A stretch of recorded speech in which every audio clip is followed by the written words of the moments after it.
নমস্কাৰ। এই মুহূৰ্তত আহি পৰিছে অসমবাসী ৰাইজৰ কাৰণে কেৱল এটা গুৰুত্বপূৰ্ণ খবৰ। অসমৰ লাখ লাখ ধনী দুখীয়া পৰিয়ালৰ বাবে এটা ডাঙৰ খবৰ। অৰ্থাৎ যাৰ যাৰ ঘৰত আধাৰ কাৰ্ড আছে তেওঁলোকলৈ বৃহৎ ঘোষণা। অৰ্থাৎ আধাৰ কাৰ্ড থাকিলে আপোনালোকে পেন কাৰ্ডৰ লগত লিংক কৰিব লাগিব 31 ডিচেম্বৰৰ পূৰ্বে। যদি আপোনালোকে 31 ডিচেম্বৰৰ পূৰ্বে আধাৰ কাৰ্ডৰ লগত পেন কাৰ্ড লিংক নকৰে, তেনেহ'লে আপোনালোকৰ আধাৰ কাৰ্ড আৰু পেন কাৰ্ড দুয়োটা বাতিল হ'ব বুলি ইতিমধ্যে চৰকাৰে ঘোষণা কৰিছে। গতিকে কেনেকৈ লিংক কৰিব আধাৰ কাৰ্ডৰ লগত পেন কাৰ্ড আৰু আধাৰ কাৰ্ডৰ লগত মোবাইল নম্বৰ কেনেকৈ সংযোগ কৰিব সবিশেষ জানিব এইটো ভিডিঅ'ৰ মাধ্যমত। গতিকে ভিডিঅ'টো সম্পূৰ্ণকৈ চাওক আৰু ভালদৰে বুজি লওক। তো বলক ভিডিঅ'টো আৰম্ভ কৰোঁ। আৰু আজি প্ৰথমটো খবৰ হৈছে ৰাজ্যবাসীৰ বাবে এটা ডাঙৰ খবৰ। অৰ্থাৎ লাখ লাখ দুখীয়া দৰিদ্ৰ আৰু মধ্যবিত্ত পৰিয়ালৰ বাবে এটা ডাঙৰ খবৰ। যাৰ যাৰ আধাৰ কাৰ্ড আছে তেওঁলোকলৈ বৃহৎ ঘোষণা কৰিলে। আপডেটটো চাই লওক। আধাৰ কাৰ্ড পেন কাৰ্ড লিংক ডিচেম্বৰৰ ভিতৰত আধাৰৰ সৈতে লিংক কৰক পান কাৰ্ড, অন্যথা বাতিল হ'ব পাৰে পান কাৰ্ড বুলি ইতিমধ্যে ঘোষণা কৰিছে। অৰ্থাৎ আপোনালোকে ডিচেম্বৰ মাহৰ ভিতৰতে আধাৰ কাৰ্ডৰ লগত পেন কাৰ্ডটো লিংক কৰক। বৰ্তমান সময়ত প্ৰতিটো গুৰুত্বপূৰ্ণ কামতে আধাৰ কাৰ্ডৰ প্ৰয়োজন হয়। বেংকৰ পৰা আৰম্ভ কৰি সকলো চৰকাৰী কাম কাজত আধাৰ কাৰ্ডৰ প্ৰয়োজন হয়। চৰকাৰী কাম কাজ সহজ কৰি তুলিবলৈ আধাৰ কাৰ্ডৰ সৈতে পান কাৰ্ড লিংক কৰাটো বাধ্যতামূলক কৰিছে চৰকাৰে। ইতিমধ্যে চৰকাৰৰ ফালৰ পৰা আধাৰ কাৰ্ডৰ সৈতে পান কাৰ্ড লিংক কৰাৰ বাবে নিৰ্দিষ্ট সময় নিৰ্ধাৰণ কৰি দিছে চৰকাৰে। এই নিৰ্দিষ্ট সময়ৰ ভিতৰত আধাৰ কাৰ্ড আৰু পান কাৰ্ড লিংক যদি নকৰে, তেনেহ'লে আপোনালোকৰ কি হ'ব জানেনে? তললৈ চাওক কি কৈছে। আধাৰ আৰু পান কাৰ্ড লিংক কৰাৰ অন্তিম তাৰিখ হৈছে 31 ডিচেম্বৰ। এই তাৰিখৰ ভিতৰত আধাৰ কাৰ্ড আৰু পেন কাৰ্ডৰ সৈতে লিংক কৰিব লাগিব প্ৰতিজন নাগৰিকে। প্ৰকাশিত বিভিন্ন খবৰ অনুসৰি যদি এই 31 ডিচেম্বৰৰ ভিতৰত পান কাৰ্ড আৰু আধাৰ কাৰ্ড সৈতে লিংক নকৰা হয় বা নকৰে, তেন্তে চৰকাৰে পান কাৰ্ড নিষ্ক্ৰিয় বা বাতিল কৰিব বুলি ইতিমধ্যে ঘোষণা কৰিছে। সঁচাকৈয়ে আধাৰ কাৰ্ডৰ সৈতে পান কাৰ্ড লিংক নকৰিলে পান কাৰ্ড বাতিল কৰা হ'ব নেকি? বিভিন্ন চাৰ্টাৰ্ড একাউণ্টেণ্ট আৰু বিশেষজ্ঞই এই তথ্য অনুসৰি ভুল বুলি উল্লেখ কৰিছে। যদিও আধাৰ কাৰ্ডৰ সৈতে পান কাৰ্ড লিংক কৰাৰ শেষ তাৰিখ হৈছে 31 মাৰ্চ 2022। অৰ্থাৎ 1 এপ্ৰিলৰ পৰা পান কাৰ্ড অকাৰ্যকৰী বা নিষ্ক্ৰিয় হৈ পৰিছে। অৱশ্যে এই নিয়ম 2023 চনৰ 1 জুলাইৰ পৰা কাৰ্যকৰী হৈছে। অৰ্থাৎ যিসকল 30 জুনৰ ভিতৰত আধাৰ আৰু পান কাৰ্ড লিংক কৰা নাই, তেওঁলোকৰ আধাৰ কাৰ্ড ইতিমধ্যে নিষ্ক্ৰিয় হৈ পৰিছে বুলি ইতিমধ্যে চৰকাৰে ঘোষণা কৰিছে। যদি আধাৰ কাৰ্ড আৰু পান কাৰ্ড লিংক নহয়, তেনেহ'লে পান কাৰ্ড নিষ্ক্ৰিয় হৈ যাব বুলি ইতিমধ্যে ঘোষণা কৰিছে, কিন্তু কেতিয়াও বাতিল কৰা নহ'ব। জৰিমনা পৰিশোধ কৰাৰ পিছতে পান কাৰ্ড আৰু আধাৰ কাৰ্ডৰ সৈতে লিংক কৰিব পাৰিব। 1000 টকা জৰিমনা আদায় কৰাৰ পিছতে পান কাৰ্ড পুনৰ সক্ৰিয় কৰা হ'ব বুলি ইতিমধ্যে চৰকাৰে ঘোষণা কৰিছে। আয়কৰ বিভাগৰ অনলাইন পৰ্টেলত গৈ আপোনাৰ আধাৰ কাৰ্ড আৰু পেন কাৰ্ড লিংক কৰা আছে নে নাই চাব পাৰিব। অৰ্থাৎ প্ৰথমতে আপোনালোকে www.incometax.government.in ত ক্লিক কৰিব আৰু ইয়াৰ পাছত আপোনালোকে কুইক লিংক অপশ্যনত এবাৰ ক্লিক কৰিব আৰু তাত লিংক আধাৰ ষ্টেটাছ আপোনালোকে চিলেক্ট কৰিব আৰু তাৰ পাছতে এটা নতুন ৱেবছাইট খোল খাব আপোনালোকৰ সন্মুখত। তাত আপোনাৰ আধাৰ নম্বৰ আৰু পেন কাৰ্ডৰ নম্বৰ দিব লাগিব আৰু ভিউ লিংক আধাৰ ষ্টেটাছত ক্লিক কৰক আৰু ইয়াৰ সৈতে আধাৰ কাৰ্ড আৰু পান কাৰ্ড লিংক আছে নে নাই সবিশেষ কথা আপোনালোকে জানিব পাৰিব। যদিহে আধাৰ কাৰ্ডৰ লগত পেন কাৰ্ড লিংক আছে, তেনেহ'লে আপোনালোকে আৰু আধাৰ কাৰ্ডৰ লগত পেন কাৰ্ড নতুনকৈ লিংক কৰিব নালাগে। আৰু যদিহে নাই, তেনেহ'লে আপোনালোকে 31 ডিচেম্বৰৰ আগতে আপোনালোকে কিন্তু পেন কাৰ্ডৰ লগত আধাৰ কাৰ্ডটো লিংক কৰিব লাগিব। আৰু যদি নকৰে, তেনেহ'লে আপোনালোকৰ পিছত গৈ অলপ অসুবিধাৰ সন্মুখীন হ'ব পাৰে। গতিকে বন্ধু বান্ধৱীসকল, হাতত আপোনালোকৰ বিশেষ ভাল কেইদিনমানে আছে। অৰ্থাৎ 31 ডিচেম্বৰৰ আগতে আপোনালোকে পেন কাৰ্ডৰ লগত আধাৰ কাৰ্ডটো লিংক কৰক। আৰু আপোনালোকে www.incometax.government.in ৱেবছাইটত গৈ আপোনালোকে আধাৰ কাৰ্ডৰ লগত পেন কাৰ্ড লিংক কৰিব পাৰিব। আৰু যদি মোবাইলত অসুবিধাৰ সন্মুখীন হয়, তেনেহ'লে আপোনালোকে ওচৰ চুবুৰীয়া কম্পিউটাৰ দোকানত গৈও কিন্তু আধাৰ কাৰ্ডৰ লগত পেন কাৰ্ডটো লিংক কৰিব পাৰিব। আৰু ইতিমধ্যে আধাৰ কাৰ্ডৰ লগত পেন কাৰ্ডৰ লিংক চলি আছে ৰাজ্যত।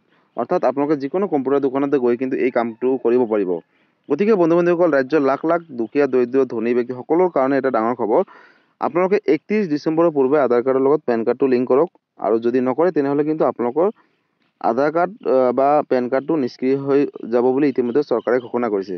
গতিকে এই ভিডিঅ'টো আপোনালোকে সকলোৰে মাজলৈ শ্বেয়াৰ কৰি দিব, যাতে সকলোৱে গম পায় আৰু চবেই যাতে 31 ডিচেম্বৰৰ আগতে নিজৰ পেন কাৰ্ডৰ লগত আধাৰ কাৰ্ডটো লিংক কৰি লয়। আৰু আজিৰ পৰৱৰ্তী খবৰটো হৈছে ৰাজ্যবাসীৰ বাবে আন এটা ডাঙৰ খবৰ। অৰ্থাৎ লাখ লাখ দুখীয়া দৰিদ্ৰ পৰিয়ালৰ বাবে এটা ডাঙৰ খবৰ। বন্ধু বান্ধৱীসকল, আপোনালোকৰ আধাৰ কাৰ্ডৰ সৈতে বেলেগৰ ফোন নম্বৰ দি হয়তো আধাৰ কাৰ্ডখন জালিয়াতি কৰি আছে নেকি? যদিহে কৰি আছে, তেনেহ'লে আপোনালোকে কেনেকৈ গম পাব সবিশেষ আপডেটটো এবাৰ চাই লওক কি কৈছে চৰকাৰে। বন্ধু বান্ধৱীসকল, আপোনাৰ আধাৰৰ সহায়ত ভুৱা ফোন নম্বৰ সংযুক্ত কৰি কোনোবাই জালিয়াতি কৰিছে নেকি? যদিহে কৰিছে, আপোনালোকে কেনেকৈ গম পাব আপডেটটো চাই লওক।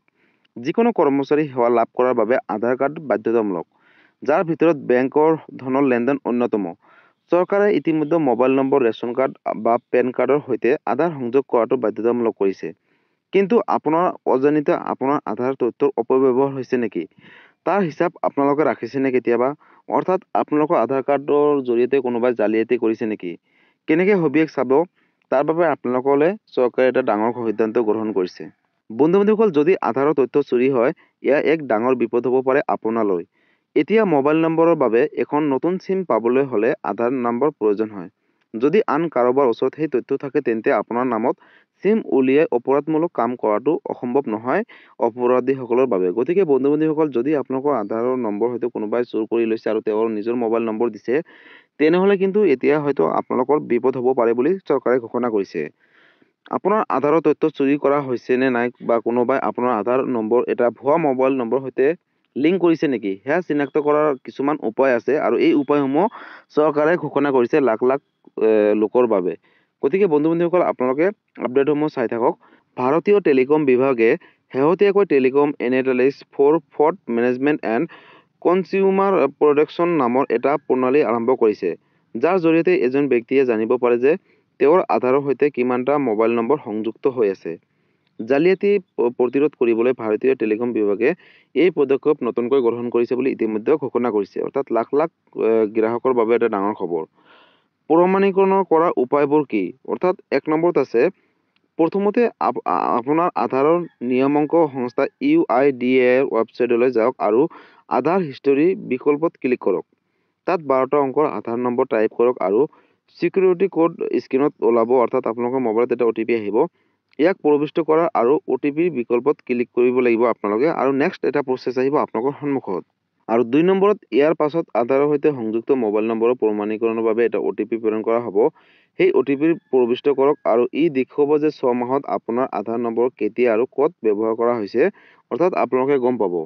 বন্ধু-বান্ধৱীসকল, আপোনালোকে যদি এই চিষ্টেমত কামখিনি কৰে, তেনেহ'লে আপোনালোকৰ আধাৰ ক'ত কেনেকৈ কোনোবাই ইউজ কৰিছে নেকি, আৰু আপোনালোকৰ আধাৰ কাৰ্ডৰ সৈতে কেইটা মোবাইল নম্বৰ সংযুক্ত হৈ আছে, সবিশেষ জানিব পাৰিব। আৰু যদি আপোনালোকৰ মোবাইলত অলপ অসুবিধাৰ সন্মুখীন হয়, তেনেহ'লে আপোনালোকে ওচৰ চুবুৰীয়া চিটি চেণ্টাৰত গৈও কিন্তু আপোনালোকে আধাৰ কাৰ্ডৰ এই হিষ্টৰীসমূহ চাব পাৰিব। 3 নম্বৰত, আপোনাৰ আধাৰৰ সৈতে কোনো ভুৱা মোবাইল নম্বৰ লিংক কৰা হৈছে নেকি পৰীক্ষা কৰিবলৈ TAFCOP ৱেবছাইটত যাওক আৰু তালৈ যাওক। আপুনি আধাৰৰ সৈতে লিংক কৰা মোবাইল নম্বৰটো প্ৰবিষ্ট কৰক আৰু OTP পাবলৈ ক্লিক কৰক। অৰ্থাৎ আপোনালোকৰ সন্মুখত এটা OTP আহিব, এটা অপশ্যন আহিব আপোনালোকৰ আধাৰ কাৰ্ড নম্বৰ বহুৱাৰ পিছত। আপোনালোকৰ অফিচিয়েল ৱেবছাইটত গৈ কিন্তু এই কামখিনি কৰিব লাগিব। মোবাইলতো পাৰিব, আৰু তাৰ পিছত কিন্তু আপোনালোকৰ অৰ্থাৎ ৱেবছাইটৰ পৰা পঞ্জীভুক্ত মোবাইল নম্বৰলৈ এটা OTP প্ৰেৰণ কৰা হ'ব। সেই OTP নিৰ্দিষ্ট ঠাইত প্ৰবিষ্ট কৰক। ইয়াৰ পাছত এটা নতুন পৃষ্ঠা খুলি খাব আপোনালোকৰ সন্মুখত, আৰু ইয়াৰ পিছত দেখুওৱা হ'ব যে আপোনাৰ আধাৰ কাৰ্ডৰ কিমানটা মোবাইল নম্বৰ সংযুক্ত হৈ আছে। যদি আপুনি দেখে যে সেই পৃষ্ঠাত বেলেগ মোবাইল নম্বৰ উল্লেখ আছে, যিটো আপোনাৰ বা আপোনাৰ পৰিয়ালৰ নহয়, তেনেহ'লে ই এক বিপদ হ'ব পাৰে আপোনালৈ। তেতিয়া এটা অভিযোগ দাখিল কৰিব লাগিব। সেই পৃষ্ঠাৰ তলত ৰিপৰ্ট আছে তলত, অৰ্থাৎ আপোনালোকে বেলেগৰ মোবাইল নম্বৰ বিষয়ে কওক, অভিযোগ দাখিল কৰক, আৰু টেলিকম বিভাগে ব্যৱস্থা গ্ৰহণ কৰিব, বিহিত ব্যৱস্থা গ্ৰহণ কৰিব। অৰ্থাৎ লাখ লাখ গ্ৰাহকৰ বাবে এটা ডাঙৰ খবৰ। বন্ধু-বান্ধৱীসকল, ইতিমধ্যে আপোনালোকে সকলোৱে গম পালে যে আধাৰ কাৰ্ডৰ লগত পেন কাৰ্ড কেনেকৈ লিংক কৰে, আৰু আপোনালোকৰ আধাৰ কাৰ্ডৰ লগত বেলেগৰ মোবাইল নম্বৰ সংযুক্ত হৈ আছে নেকি। চাওক, যদি আপোনালোকৰ মোবাইল নম্বৰ অৰ্থাৎ আধাৰ কাৰ্ডৰ সৈতে বেলেগৰ মোবাইলৰ নম্বৰ সংযুক্ত হৈ আছে, তেনেহ'লে আপোনালোকে ওচৰ চুবুৰীয়া আপোনালোকে আধাৰ চেণ্টাৰলৈ যাওক পোনপ্ৰথমতে, আৰু তাত গৈ আপোনালোকে পোনপ্ৰথমতে আপোনালোকৰ আধাৰ কাৰ্ডটো দেখুৱাওক আৰু ক'ব আপোনাৰ মোবাইলৰ অৰ্থাৎ আপোনালোকৰ আধাৰ কাৰ্ডৰ সৈতে 2টা বা 3টা মোবাইল নম্বৰ সংযুক্ত হৈ আছে, সেই 2টা নম্বৰ বা 3টা নম্বৰ বাতিল কৰিব লাগে। তেওঁলোকে কিন্তু আধাৰ চেণ্টাৰলৈ যোৱাৰ পিছত কিন্তু তেওঁলোকে আপোনালোকৰ সেই নম্বৰটো বাতিল কৰিব পাৰিব, তেওঁলোকৰ তাতে অপশ্যন থাকে। গতিকে আপোনালোকে এতিয়াৰ পৰা আপোনালোকে হুঁচিয়াৰ হৈ থাকিব লাগিব, কাৰণ বহুতো এনেকুৱা ভুৱা চক্ৰ আছে বা বহুত প্ৰবঞ্চনাকাৰীসকলে আছে, যিসকল ক্ৰাইম কৰিবলৈ বা অপৰাধমূলক কাম কৰিবলৈ একেবাৰে চিন্তা নকৰে। হয়তো বহুতো দুখীয়া দৰিদ্ৰ মধ্যবিত্ত পৰিয়ালৰ এনেকুৱা আধাৰ কাৰ্ডখিনি লৈ হয়তো তেওঁলোকে এই দুষ্ট চক্ৰৰ কামখিনি চলাই আছে। গতিকে আপোনালোকে যদি মোবাইলত এইখিনি কাম কৰিবলৈ বা চাবলৈ অসুবিধাৰ সন্মুখীন হয়, তেনেহ'লে ওচৰ চুবুৰীয়া কম্পিউটাৰ দোকানত গৈও কিন্তু আপোনালোকে নিজৰ আধাৰ কাৰ্ডৰ তথ্যসমূহ জানিব পাৰিব। অৰ্থাৎ আপোনালোকৰ আধাৰ কাৰ্ডৰ সৈতে কোনটো মোবাইল নম্বৰ সংযুক্ত হৈ আছে, ক'ত কেনেকৈ ইউজ হৈ আছে, সকলোখিনি তথ্য বা বিৱৰণ আপোনালোকক কৈ দিব কম্পিউটাৰ দোকানত, যদি আপোনালোকে মোবাইলত অসুবিধাৰ সন্মুখীন হয়।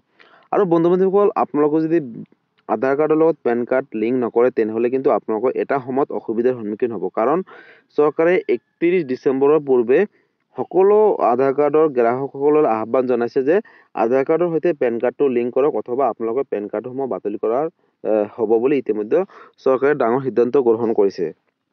গতিকে আপোনালোকৰ হাতত মানে বিশেষ কেইটামান দিনহে আছে। এই বিশেষ দিনকেইটাৰ ভিতৰতে যদি আপোনালোকে আধাৰ কাৰ্ডৰ লগত আৰু পেন কাৰ্ডটো লিংক নকৰে, অন্যথা আপোনালোকৰ আধাৰ কাৰ্ড বা পেন কাৰ্ড অৰ্থাৎ বাতিল হ'ব পাৰে। গতিকে আপোনালোকে অতি শীঘ্ৰেই কৰক, অৰ্থাৎ 31 ডিচেম্বৰৰ আগতে আপোনালোকে এইখিনি কাম কৰি লওক। আৰু বন্ধু বান্ধৱীসকল, আপোনালোকে এই ভিডিঅ'টো সকলোৰে মাজতে শ্বেয়াৰ কৰি দিব, যাতে এই ভিডিঅ'টো চাই সকলোৱে যাতে আধাৰ কাৰ্ডৰ লগত পেন কাৰ্ডটো লিংক কৰিব পাৰে 31 ডিচেম্বৰৰ পূৰ্বে। আৰু যদি কাৰোবাৰ আধাৰ কাৰ্ডৰ সৈতে 3টা-4টা মোবাইল নম্বৰ সংযুক্ত হৈ আছে বা আধাৰ কাৰ্ডটো লৈ অপৰাধীসকলে বেয়া কামত ইউজ কৰি আছে, তেনেহ'লে যাতে তেওঁলোকে চাই হয়তো তেওঁলোকৰ মোবাইল নম্বৰ, বেলেগৰ মোবাইল নম্বৰখিনি ৰিমুভ কৰি দিব পাৰে বা তেওঁলোকে যাতে অপৰাধমূলক কামৰ পৰা দূৰত থাকিব পাৰে, সেইখিনি তেওঁলোকে জানিব পাৰিব। গতিকে বন্ধু বান্ধৱীসকল, আজি আছিলে এইটো এটা ডাঙৰ খবৰ সকলো অসমবাসী ৰাইজৰ কাৰণে। গতিকে বন্ধু বান্ধৱীসকল, আজি আছিলে এইটো এটা ইনফৰ্মেটিভ ভিডিঅ' আৰু গুৰুত্বপূৰ্ণ খবৰ। ভিডিঅ'টো চাই কেনেকুৱা পালে? যদি ভাল পালে, চেনেলটো নতুনকৈ আছে, চেনেলটো ছাবস্ক্ৰাইব কৰিব, লাইক কৰিব। কিবা সুধিবলগীয়া বা বিশেষ জানিবলগীয়া থাকিলে আপোনালোকে মোক কমেণ্ট কৰি জনাব, মই নিশ্চয় ৰিপ্লাই দিবলৈ চেষ্টা কৰিম। আৰু যদি এই ভিডিঅ'টো আপোনালোকে ফেচবুক পেজৰ পৰা চাইছে, তেনেহ'লে ফেচবুক পেজটো ফ'ল' কৰিবলৈ নাপাহৰিব। আৰু ধন্যবাদ। জয় আই অসম। সকলোৰে মাজলৈ শ্বেয়াৰ কৰক।